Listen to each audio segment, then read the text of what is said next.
ఉండగానే మీ కర్మకాండ మీరే జరిపించుకుంటున్నారా? అవునండి, ఈ రోజుతో కంచుకట్ల రఘురామయ్య చచ్చిపోయాడు. వాడి బానిస జీవితానికి ఇక్కడే నీళ్లు వదిలేస్తున్నాను.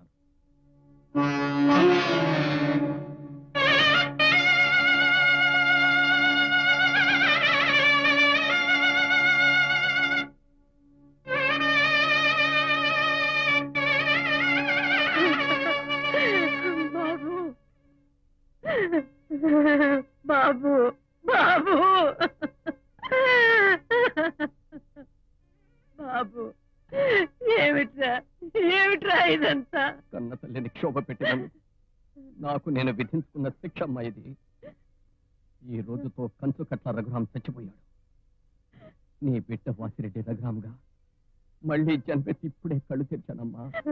ఎన్ని జన్మలెత్తినా నీ కాళ్ళు పట్టుకుని క్షమాపణ కోరే అర్హత నాకుందమ్మా. ఎందుకు లేదు బాబు, ఇన్నాళ్ళు నువ్వు నాకు దూరంగా ఉన్నా నా మనసుకు దగ్గరగానే ఉన్నావు. ఆ దేవుడు నాకు అన్యాయం చేయలేదు, మళ్ళీ నిన్ను నా దగ్గరికి చేర్చాడు. నన్ను నీ దగ్గరకు చేర్చింది ఆ దేవుడు కాదమ్మా. నీ దగ్గర గోరు ముద్దలు తింటూ నీ ఒడిలో అల్లారు బుద్ధిగా పెరిగిన నా మేనలుడే నన్ను మార్చాడమ్మా. మావయ్య, అమ్మమ్మ బాధ చూడలేక నిన్ను మార్చి ఆవిడ దగ్గరకు చేర్చాలనే ప్రయత్నంలో నిన్ను చాలాసార్లు బాధ పెట్టాను. లేదురా, లేదు. నువ్వేం చేసినా మంచి కోరే చేసి దూరమైన మనుషులు నీ దగ్గరికి చేర్చావు. ఇదిగో చెట్కమ్ముగుడా, కథ అయిపోయిందనుకోకు. మీ మామగారు మారిపోగానే ఎత్తును కూడా దించేకు. ఇంకా మా అమ్మమ్మ జీభరతం పట్టాలి. నేను మర్చిపోతానా? నువ్వు సై అను, ఈ జక్కవాడి జబర్సంగా ఏంటి చూపిస్తా. సై సై సై. వెరీ గుడ్ అల్లుడు, మొత్తానికి అదరగొట్టేశావు. ఆగండి, ఈ ఇంట్లో అడుగు పెట్టే హక్కు మీకు లేదు. ఓ సత్తమ్మజీ, మీ బోడి ఆస్తుల కోసం ముష్టి హక్కుల కోసం రాలేదు, మా పెళ్ళాల కోసం వచ్చాం. ఏమంటారు మాగారు? అది మగాడి మాట అంటే. చాలే ఆపండి. మీరు రమ్మంటే రావడానికి నా కూతురు మనవరాలు మీ పెంపుడు గుర్రాలు కాదు. ఓసిన సూపర్ పెళ్ళామా? జక్క మొగుడిని జెంట్మెన్ లా అడుగుతున్నాను. పద. నేను రాను రాను రానే రాను. రావా?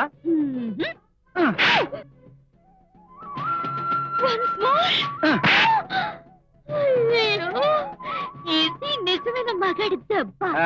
చల్ రే చల్. అమ్మమ్మాజీ, ఎక్కడికి? వాడు జట్కవాడు. అయినా జెంట్మెన్. నా మొగుడిని జట్కవాడు అన్నావో అయిపోద్ది. పద. అల్లుడు, ఒక్క నిమిషం, ఇప్పుడే వచ్చా. అలాగే. విన్నావుగా, నీ కూతురుకున్న జ్ఞానం నీకు కూడా ఉంటే మర్యాదగా నాతో వచ్చింది. నీతోనా? పెళ్ళాం కావాలనుకుంటే నువ్వే ఇక్కడ పడుండు. విన్నావా? అది నా కూతురు, దానికి నా రక్తాన్ని పంచాను. నీ పాడుబుద్ధులు కూడా పంచావు. మా అమ్మ తిట్టే ధైర్యం నీకెక్కడిది? నన్నే కొట్టావా? మామాజీ, కంచు కట్ల గారు వంశం కసాయి దెబ్బ పడాలి గాని కలెక్టర్ దెబ్బ సరిపోదు. ఇంకోటి బీకో. అలాగే అల్లుడు.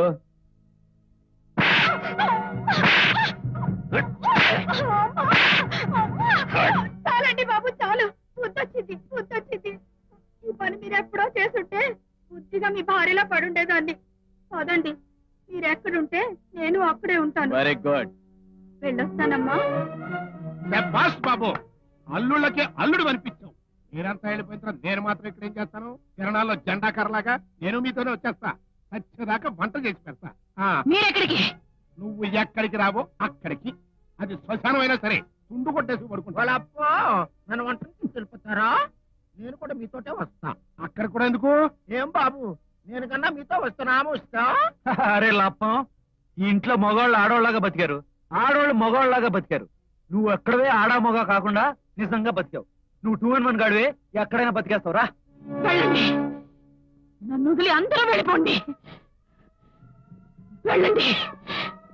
నా గౌరవాన్ని, పౌరుషాన్ని ఎగతాళి చేసే వాళ్ళు ఎవ్వరూ ఇంట్లో ఉండనక్కర్లేదు. వెళ్ళండి.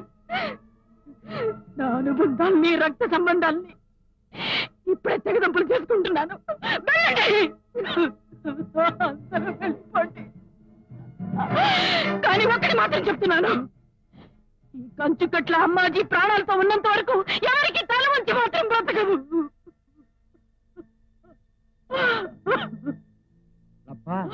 ఓ మాట చెప్పనా? అటు ఇటుగా నన్ను చూస్తే నీ లోకం జారిపడుతుందేమో గాని మొగుడిపట్టి నిన్ను మాత్రం గౌరవించదు. ఇదిగా ఈ ఆస్తులు అంతస్తులు నిన్ను కాపాడు.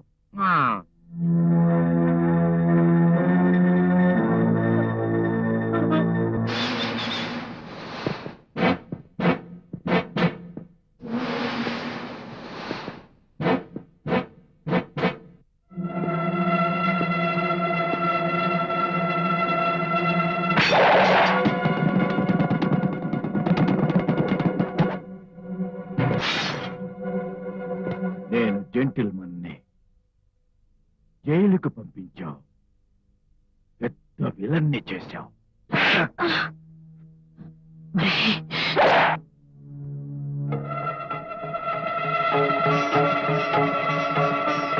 చంపుతాడనుకున్నావా?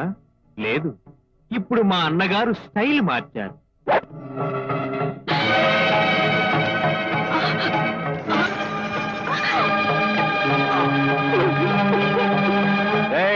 తీసుకురండి. అవునమ్మాజీ గారు, లంతం చేసుకుని పని చేయడం నేర్పించింది మీరే. ఆయన లంతం ఇచ్చాడు, వెంటనే మీ మీద భక్తి తగ్గి ఆయన భజనలో పడ్డాను తప్ప. అంతేకాదు, నీ పాపాదిని ఈ బిళ్ళ పిక్చర్కి ఇచ్చి పెళ్లి చేసుకుంటే కుండ్రని పండంటి బిడ్డని కనిపెంచి నీ ఊళ్ళో పడేసుకుంటేవాడు.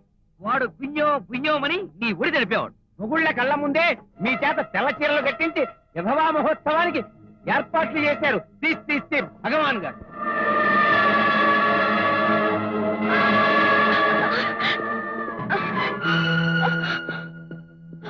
ఏమైంది? నాకేం పర్వాలేదు. ఆ భగవాన్ మనుషులు వచ్చి ఇంట్లో అందరినీ కొట్టి అమ్మగారు వాళ్ళని తీసుకెళ్లిపోయారు. మీరు త్వరగా వెళ్ళండి. మళ్ళీ హాస్పిటల్ తీసుకెళ్ళి త్వరగా. అలాగే.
చిన్న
రాజుగాడు వస్తున్నాడు. వాడిని మిమ్మల్ని చిత్రహింసలు చేసి చంపుతాను.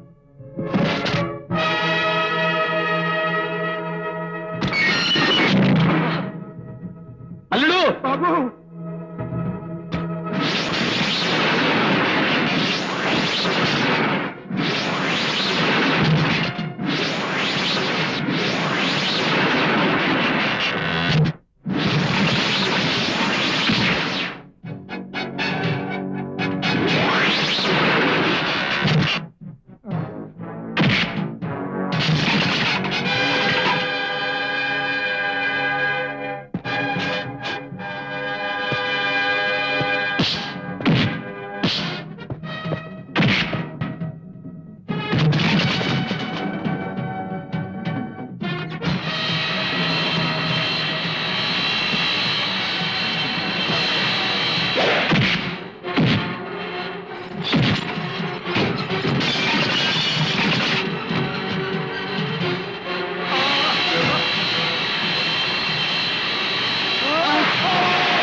చేసిన పొరపాటుకి నేను బాధపడుతున్నా.